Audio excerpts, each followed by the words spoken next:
మీ అంతటి మీరే దేశం విడిచి వెళ్ళిపోండి, లేకుంటే ఇక్కడే నరకం చూడాల్సి వస్తుంది. ఇది అక్రమ వలసలపై అమెరికా స్ట్రాంగ్ వార్నింగ్. ఘాటైన హెచ్చరికలతో అక్రమ వలసలపై అమెరికా ఏకంగా టీవీల్లో యాడ్స్ ఇవ్వడం హాట్ టాపిక్ గా మారుతోంది. అక్రమ వలసదారుల విషయంలో అమెరికా మరో కీలక నిర్ణయం తీసుకుంది. అక్రమ వలసదారులకు హోంల్యాండ్ సెక్యూరిటీ డిపార్ట్మెంట్ ద్వారా వార్నింగ్ ఇస్తూ టీవీలో యాడ్స్ ఇస్తుంది. డిహెచ్ఎస్ అధికారుల వార్నింగ్ సందేశాన్ని రేడియోలు, టీవీలు, డిజిటల్ ప్లాట్ఫామ్స్ లో విరివిగా ప్రసారం చేస్తుంది. చట్టవిరుద్ధంగా అమెరికాలో ఎవరైనా ఉంటే స్వచ్ఛందంగా ముందుకు రావాలని వీడియోలో పేర్కొన్నారు. అక్రమ వలసదారులు ఎవరికి వారు తామంతట తాముగా అమెరికా అధికారులను సంప్రదిస్తే స్వస్థలాలకు పంపేందుకు సురక్షితమైన చర్యలు తీసుకుంటామని స్పష్టం చేశారు. అలా కాకుండా తమ సెక్యూరిటీ బృందాలు పట్టుకుంటే మాత్రం కఠిన చర్యలు తప్పవని హెచ్చరించారు.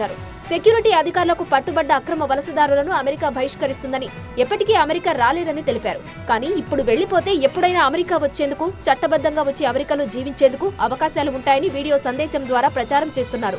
అంతేకాదు, అమెరికాలో చట్టవిరుద్ధంగా ప్రవేశించడం ద్వారా నేరస్తులైతే పరిస్థితులు దారుణంగా ఉంటాయని, జరిమానాలు, జైలు శిక్షలు తప్పవని వార్నింగ్ ఇచ్చారు. ఇష్టారీతిన అక్రమంగా అమెరికాలో ప్రవేశించి తమ చట్టాలను ఉల్లంఘించే వారిని ఖచ్చితంగా వెంటాడుతామని, నేరస్తులకు అమెరికాలో స్థానం లేదని స్పష్టం చేశారు.